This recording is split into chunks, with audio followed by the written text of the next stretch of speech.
여러분, 그 일본의 빙점이란 소설의 작가 미우라 아야코를 아실 거예요.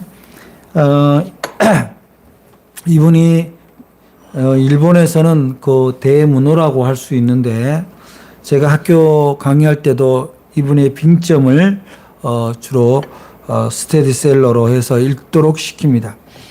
그런데 이분한테 어떤 사람이, 이분이 크리스천이거든요. 미우라 아야코가 독실한 교인이었는데 질문을 했어요. 기독교에는 이렇게 불교처럼 이렇게 외우는 연불이 없습니까? 그렇게 얘기를 했어요. 나무아부타불이나 나무묘법 다라경이나 이런 이제 연불을 힘들 때 외우고 하는데 사람들이 그런 건 없냐? 그러니까 이제 미우라 아야코 작가가 대답합니다. 기독교에는 연불이라는 건 없습니다. 없지만 그것보다 더 깊은 주문이 아니라 고백이 있습니다. 그게 뭐냐 그랬을 때 바로 임마누엘 아멘이라고 합니다. 여러분, 임마누엘이 뭐예요? 임마누엘이 나와 함께 하나님이 나와 함께 하시다라는 뜻이잖아요. 그래서 거기에 아멘을 붙이면 근데 이분이 이제 이렇게 고백을 한 이유가 있어요. 이분이 폐결핵이 왔어요. 이른바 폐병. 굉장히 고통스러운 이분이 폐병을 앓은 게 50년 되니까 지금으로부터 한 70년 훨씬 전의 이야기죠. 그러니까 정말 그 당시에 폐병이라는 거는, 결핵이라는 거는 곧 죽음의 병이에요. 그래서 날마다 그 고통 가운데 각혈을 하면서 고통 가운데 있을 때 이분이 힘들 때마다 임마누엘 아멘, 나와 함께 하시는 하나님, 나와 함께 하시는 예수님 아멘. 그냥 경황이 없고 정신이 없기 때문에 그렇게 그 고백만 계속 했는데 이상하게 그 고백을 할 때마다 마음의 두려움이나 공포나 근심이 이렇게 잦아든다는 거예요. 그런 경험을 하면서 이분이 그 병을 극복하면서 그 정말 불후의 명작 빙점을 써서 일본의 가장 큰 문학상이라고 할 수 있는 문해주상도 받고 그런 엄청난 작가로 탄생이 된 거죠. 임마누엘 아멘. 여러분 한번 따라해 봅시다. 임마누엘 아멘. 임마누엘 아멘. 이것은요 단순히 그냥 하는 것이 아니라 고백입니다. 고백. 하나님이 나와 함께 하신다라는 얘기는 몇 가지의 우리에게 중첩된 고백이 나타나게 됩니다. 첫째는 하나님이 나와 함께 하신데 내게 온 이 시련이, 이 잠시의 고난이, 이 두려움이 무슨 문제가 되겠는가? 반드시 이것은 극복이 될 것이다. 그런 하나님을 전적으로 의지하는 고백이죠. 거기에 아멘이라고 들어가잖아요. 아멘은 진실로 동의한다는 뜻이에요. 그냥 그래 이해해 이런 게 아니라 진심으로 내 온 마음으로 동의한답니다. 여러분은 임마누엘의 예수님을 전적으로 믿습니까? 예, 아멘이 진심이 묻어나야 되는 거예요. 저는 성탄 계절이 다가올 때마다 다른 데서도 말씀을 전하거나 또 교인들을 만나거나 우리 교인들한테도 마찬가지입니다만 묻습니다. 도대체 이번 성탄이, 이 성탄절이 당신에게 어떤 의미가 있습니까? 정말 당신 안에서 예수님이 정말 태어난 거를, 예수님이 당신 안에 있는 거를, 당신에게로 온 거를 믿냐는 거죠. 내 안에 계시지 않는 예수님이 탄생한 게 무슨 의미가 있어요? 그렇잖아요. 미국 트럼프 대통령의 손주 증손주가 태어나는 게 여러분하고 무슨 상관이 있냐고요. 대단한 세계 지도자이긴 하지만 아무 상관이 없는 거예요. 그런데 예수님의 성탄이 여러분에게 의미가 되어야 되는 건 뭐예요? 임마누엘의 예수가 여러분 안에 있을 때 진짜 성탄절이 된다는 거죠. 그래서 오늘 우리가 성탄을 기다린다고 할 때 제가 기다림에 지금 절기에 설교를 3주째 전하고 있습니다만은 오늘은 임마누엘 예수를 기다리는 겁니다. 여러분, 우리가 성경을 줄줄 외우고 뭐 아는 게 많으면 좋죠. 그러나 그 줄줄 외우는 걸로 우리가 하나님의 은혜를 다 받았다고 할 수는 없어요. 성경을 안다는 것과 성경을 산다는 것, 예수를 믿는다는 것과 예수를 산다는 것 달라요. 엄청나게 다릅니다. 여러분, 얼마 전에 수능 시험이 있었어요. 수능 만점 맞은 어느 학생이 방송에 나와서 인터뷰도 하고 하는 걸 봤는데, 수능 만점이라고 해서 모든 것에 만점인 수는 없잖아요. 아는 것이 만점은 아니에요. 제일 두려운 게 뭔지 아세요? 아는 만큼 살지 못한다는 거예요. 사람이.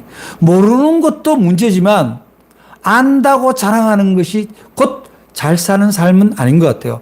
아는 것은 자랑하는 것이 아니라 배우고 깨달은 대로 살아가는 겁니다. 달달 외워서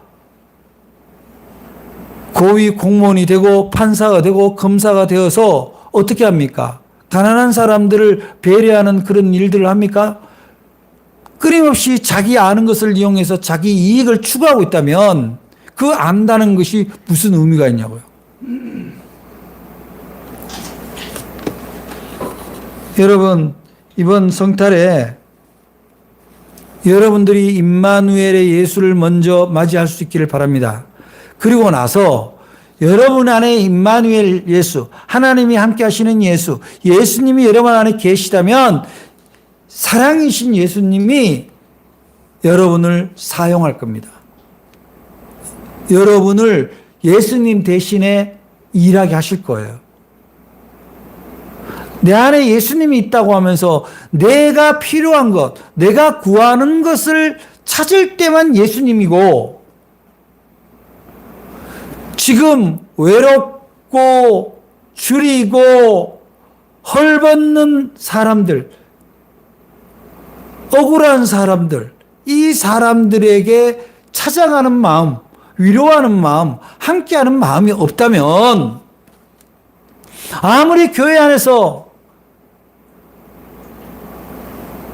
따뜻한 히터가 돌아가고 웅장한 성가대 찬양이 있다 할지라도 임마누엘 예수를 고백하기에는 부족하다는 거예요. 사람들은 두 가지로 나누어집니다. 예수를 이용해서 하나는 자기 이익을, 자기 평안을 추구하는 사람이 있고, 하나는 예수 이름을 이용해서 자기 의를 드러내는 사람이 있습니다. 이게 무슨 얘기냐? 임마누엘의 예수를 우리가 좀 극단적인 표현을 하면 예수팔이죠. 임마누엘의 예수를 통해서 자기에게 유익하고 자기에게 좋아진 것만 고백하는 사람이 있어요. 여러분들이 임마누엘 예수를 품은 사람이라고 할 때는 내가 나만의 유익을 위해서만 신앙을 가진 것이 아니라 누군가와 함께하는 그런 임마누엘의 예수의 신앙을 가진 것이 나타나야 이게 정말 예수님이 하시는 사랑의 사역이 완성되는 거예요. 오늘날 예수님은 누구를 통해서 일합니까? 예수를 품은 사람을 통해서 일하시는 거예요. 여러분, 이번 성탄절에 여러분들이 어려운 시설을 방문한다, 이웃을 방문한다, 이런 것도 물론 할 수는 있지만 여러분이 일일이 할 수 없다면 이번 성탄에 하나님 앞에 예물, 감사 예물을 드릴 때 하나님 이 예물이 그러한 이웃에게 쓰임 받기를 원합니다. 내가 찾아가지 못하지만 나의 정성이 지금도 추위에 떨고 있고 외로움에 떨고 있고 억울하게 가슴앓이를 하는 사람들에게 하나님의 예물이 전해지기를 원합니다. 그랬을 때 바로 임마누엘 예수가 우리 안에서 일하시는 것을 증명할 수 있다는 거예요. 자, 그러면 우리가 예수님이 왜 오시는가?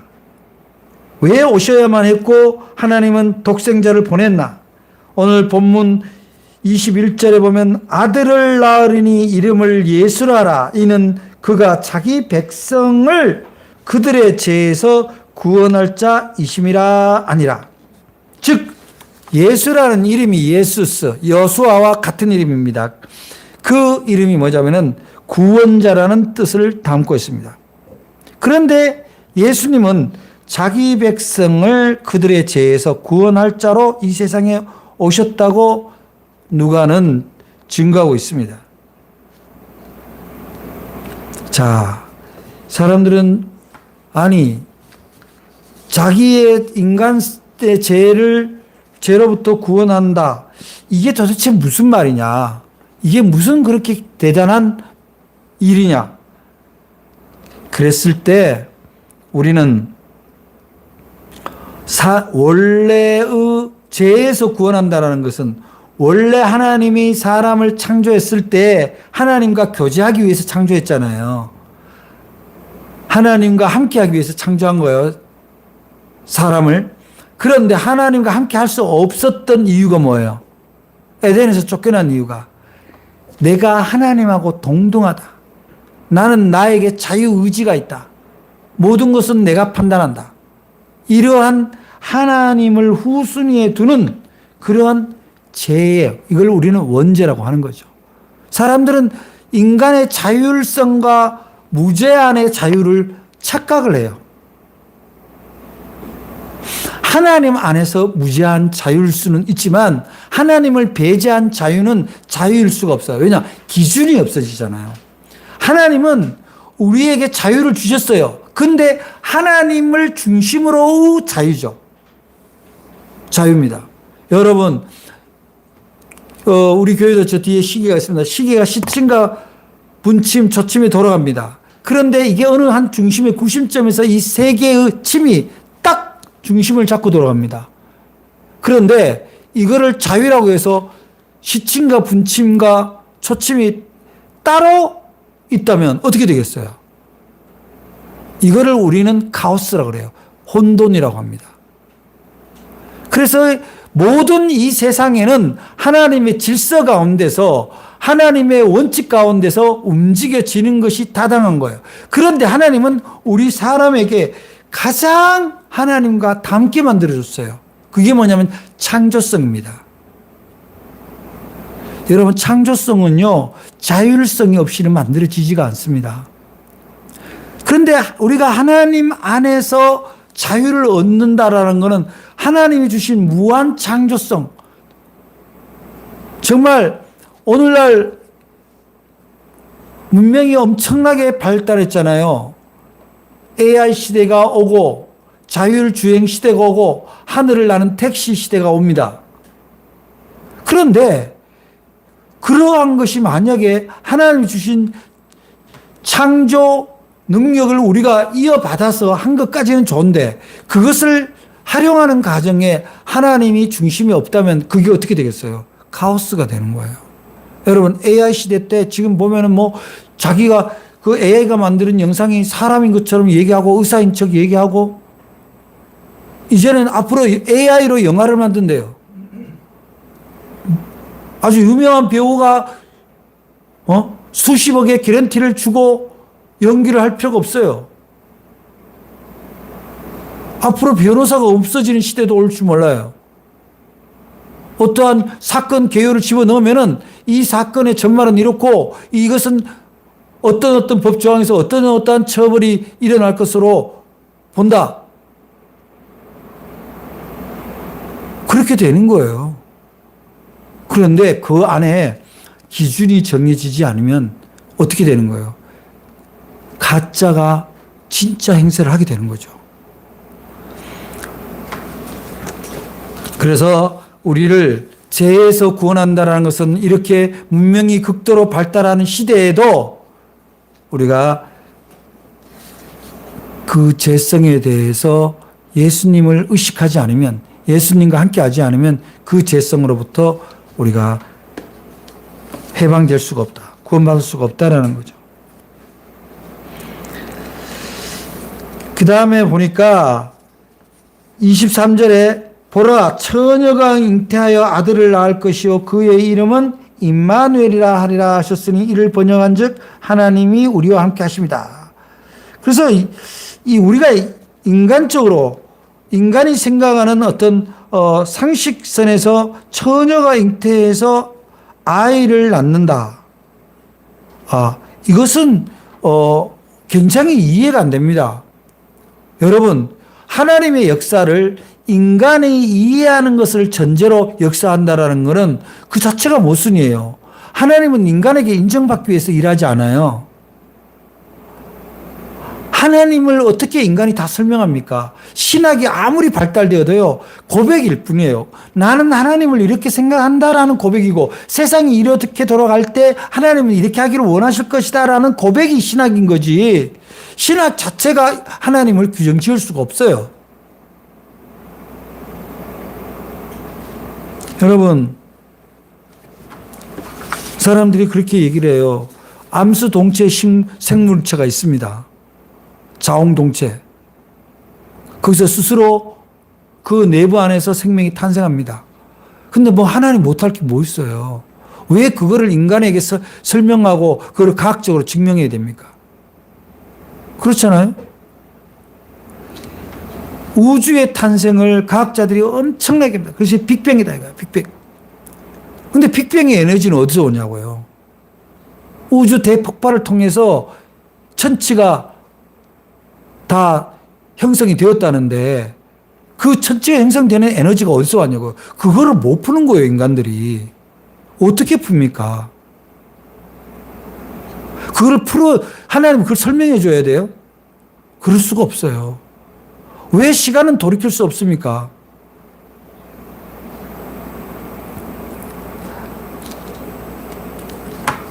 처녀가 잉태해서 아들을 낳아서 그 이름을 예수라고 하는데 거기에 대해서 하나님을 믿지 않거나 예수에 대한 믿음이 약한 사람들은 그냥 신하지 뭐.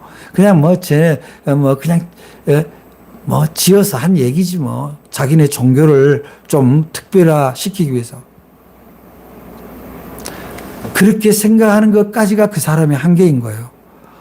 하나님, 놀라운 역사. 가장 순수한 분을 통해서 가장 깨끗하게 인간을 구원하기 위해서 오셨다라는 그 믿음으로 고백으로 전환되지 않습니다. 무언가를 스스로 납득이 안 되면 믿지를 않아요. 믿음이라는 거는요, 이해를 전제로 하는 게 아니라 그냥 전적으로 신뢰예요. 의지예요.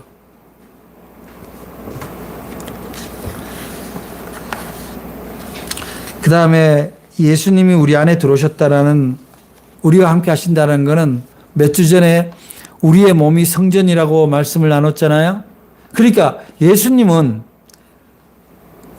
자체가 하나님이시기 때문에 인간의 모습을 보여주기 위해서, 그러니까 하나님이 그 안에 하나님이 들어있는 그 하나님의 본체인 형상으로 인간의 형상이 된 분이 예수님 아닙니까?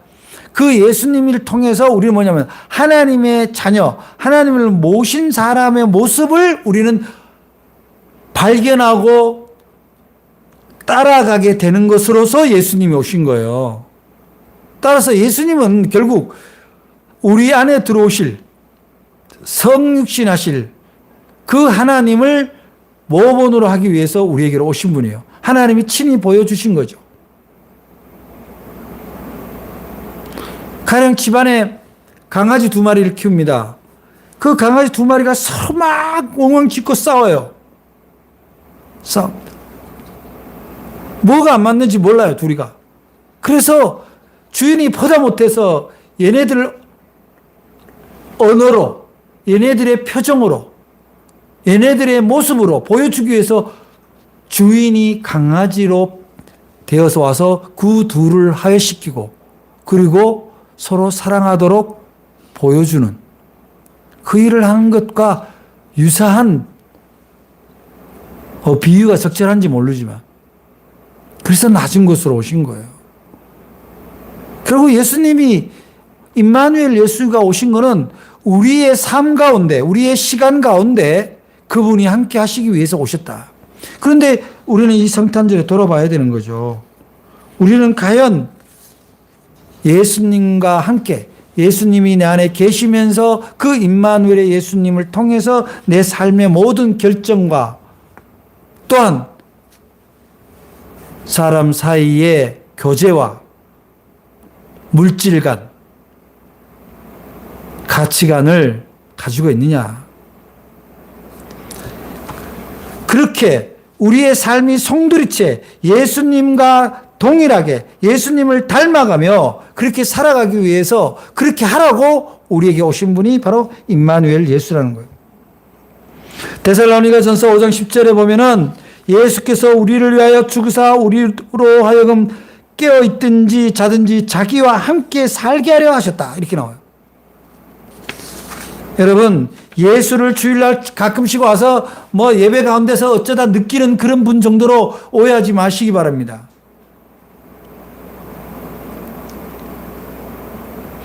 제가 저희 어머니 살아계실 때 명절이 되었습니다. 명절이 되는데 어머니가 저 안방에 이제 앉아 계시는데 형제들이 다 명절에 모이죠. 모이면 막 형제간에 서로 인사합니다. 아이고 잘 지냈냐? 애들은 어떠냐? 너는 어떠냐? 형님은 평안하십니까? 아유 얼굴은 좋아지셨네요. 너는 얼굴이 왜 이러냐? 너는 왜 이러냐? 이런 걸 한참 대화를 합니다. 근데 어느 날은 어머니가 갑자기 방에서 우리는 거실에서 그렇게 막 서로 인사하고 있는데 방에 나도 여기 있다. 이렇게 소리를 지르신 거예요. 그래서 깜짝 놀랐죠. 엄마를 먼저 인사를 드리고 형제간에 인사를 했었어야 되는데 그래서 아유 어머니 그럼 엄마 그렇게 가서 다들 아양을 부리고 그렇게 했는데 우리가 예수님을 나 예수 믿어 그러면서 예수님을 저 구석에 어디 보이지도 않게 가끔씩 들여다보고 혹시 그렇게 지내고는 있지 않습니까? 그렇게 지내는 동안은 임마누엘 예수가 아닌 거죠. 예수님은 구석방에 있는 분이 아니에요. 내가 주방에 가면 주방에 가면 따라오시고 일터로 가면 일터로 따라오시고 예배는 예배대로 따라오시는 분이에요. 기도하면 기도할 때 같이 하시고 슬퍼하면 같이 슬퍼하시는 예수님이에요. 여러분 이번 성탄절에 그런 임마누엘의 예수, 언제나 나를 놓치지 않는 예수, 그 예수를 맞이하는 성탄이 되기를 주의 이름으로 축복합니다. 히브리서 2장 14절부터 15절에 보면은 자녀들은 혈과 육에 속하였음에 그도 또한 같은 모양으로 혈과 육을 함께 지니심은 죽음을 통하여 죽음의 세력을 잡은 자 곧 마귀를 멸하시며 또 죽기를 무서워함으로 한평생 매어 종로로 하는 모든 자들을 놓아주시려 하십니다. 이렇게 기록하고 있습니다. 이는 다시 말씀드리면 예수님은 믿는 자들 안에서 임마누엘 하셔서 결국 죽음을 이기는 죽음의 공포를, 죽음의 그늘을 이겨서 그로부터 자유를 주기 위해서 하시는 말씀입니다. 여러분, 두려움과 공포, 죽음의 공포가 사람들을 얼마나 나약하게 만들고 비겁하게 만듭니까? 정의 앞에, 사랑 앞에, 물질 앞에, 내 것을 내놓으면 내가 진실을 말하면 어떤 손해가 올 텐데 그 손해가 오면 나한테는 어떤 공포가 찾아올 텐데 그러는 순간에 영적인 자유를 얻지 못하는 거죠. 여러분 순교가 어떻게 가능합니까? 어떤 순간에도 예수 그리스도를 부정하지 않고 버릴 수 없다라는, 나는 예수와 함께 있겠다라는, 그것이 죽음이라 할지라도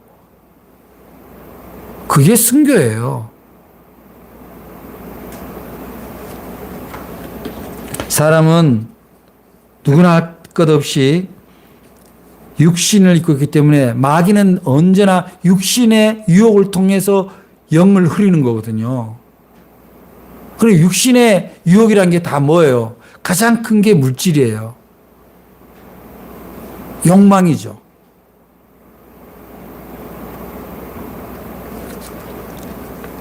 그 욕망에는 물욕이 있고 성욕이 있고 식욕이 있고 명예욕이 있어요. 물욕은 뭐예요? 내가 일상을 살아가고 최소한의 한 인격체로서 품위를 잃지 않을 정도 물질이 있으면 돼요. 물질은 엄청나게 많은데 사는 거는 정말 지질이 군상 떨고 사는 이웃들 얼마나 많아요? 우리 주변에 보면. 그 물질 뒀다 뭐 하려나 몰라. 그 다음에 자기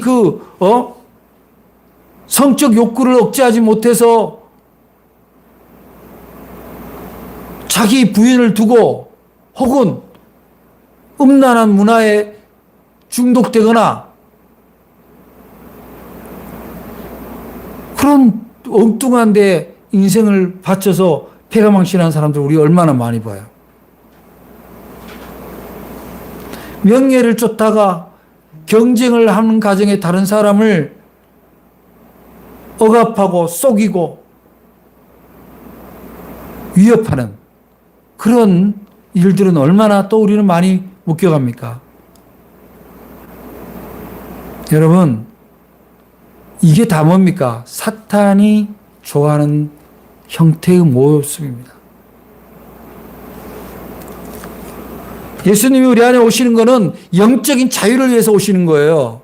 영적인 자유, 영이 그리스도의 영이 되어야 진짜로 바로 설 수 있다는 거예요. 여러분 마음에 예수님의 마음이 성령이 함께 하실 때 여러분은 진짜 자유를 얻습니다. 결국 임마누엘 예수라는 것은 내 안에 오신 예수를 통해서 나는 참 자유를 누리고 사는 거예요. 시시껄렁한 유혹에 넘어가지 않습니다. 감정에 휩싸여서 돌이킬 수 없는 잘못을 범하고 그러지 않습니다. 굉장히 여유가 생깁니다.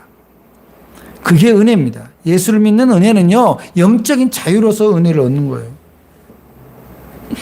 디모데후서 1장 7절로부터 8절에는 하나님이 우리에게 주신 것은 두려워하는 마음이 아니요 오직 능력과 사랑과 절제하는 마음이니 그러므로 너는 내가 우리 주를 증언함과 또는 주를 위하여 갇힌 자 된 나를 부끄러워하지 말고 오직 하나님의 능력에 따라 복음과 함께 고난을 받아라. 여러분들은 일상 속에서 예수 믿는 거를 다른 사람한테 혹시 부끄러워하거나 창피합니까? 물론 최근에 일부 기독교인들이 정치에 중독이 되어서 가짜 뉴스에 중독이 되어서 정말 창피한 그런 모습을 보여주는 건 있습니다. 그렇다고 해서 예수가 창피한 건 아니잖아요. 제가 어저께도 저하고 아주 절친한 갑장의 시인이 출판회를 해서 제가 저녁에 다녀왔는데, 그래서 저보고 이제 제가 문단에서는 조금 알려져 있는 사람이다 보니까 이제 저보고 인사말을 좀 하라고 그래서 제가 인사하기 전에 기도 잠깐 하겠다고. 안 믿는 분한테는 실례인지 모르지만은 기도하셔서 여러분에게 크게 손해가 없다면 함께 참여해 주면 고맙겠다고 그러고 제가 기도를 했어요. 근데 아멘 소리가 엄청나게 크게 났어요. 거기 보면 반절은 신앙이 없는 사람들인데. 그런 거죠. 저는 시인이기도 하지만 목사잖아요. 부끄러워할 이유가 없어요. 왜 부끄러워할 이유가 없냐면 제가 그들 앞에 예수 믿는 사람으로서 무슨 궁색한 모습이나 간교한 모습을 스스로 절제하고 안 보였거든요. 여러분, 예수를 내 안에 모시고 나의 삶이 다른 사람한테 당당해질 수만 있다면 그보다 멋진 인생이 어디 있습니까? 예수 믿기 때문에 내가 좀 더 절제하고, 예수 믿기 때문에 좀 더 양보하고, 예수 믿기 때문에 좀 더 사랑하고 배려하고, 그렇게 하면 그 사람처럼 멋있는 인생이 어디 있어요? 그렇잖아요? 예수님은 그렇게 해서 우리는 사소로운 지엽적인 것 때문에 내 인생이 찌그러지는 그런 거를 예방하는 분이에요. 여러분 안에 그 예수님이, 그 임마누엘의 예수님이 어떤 환난도, 어떤 핍박도, 어떤 고난이 와도 정말 담대해지는 그런 능력을 주시는 분입니다. 여러분 안에 이번 대림절 기간 동안에 반드시 내 안에 계신 예수님, 그분을 맞이하시길 바랍니다. 내 안에 안 계신 예수님, 예배당을 쳐다보면 생각나는 예수님은 여러분에게 인생에 별로 의미가 없어요. 여러분 안에 예수님이 계실 때 여러분은 영적인 자유를 얻는 거예요. 그래서 우리가 애송하는 시편 23편 4절에 뭐라고 그래요? 내가 사망의 음침한 골짜기를 다닐지라도 해를 두려워하지 않을 것은 주께서 나와 함께 하심이라. 주의 지팡이와 막대기가 나를 안위하시나이다. 여러분, 이러한 든든한 분, 이러한 구원자, 이러한 예수 그리스도를 여러분 안에 모셔야지, 남이 잘 믿고 남이 잘 모시고 사는 예수쟁이들 보고 부러워하고 혀를 끌끌 차는 그런 구경꾼 신앙이 되면 안 됩니다. 임마누엘의 예수의 그 능력이 여러분을 통해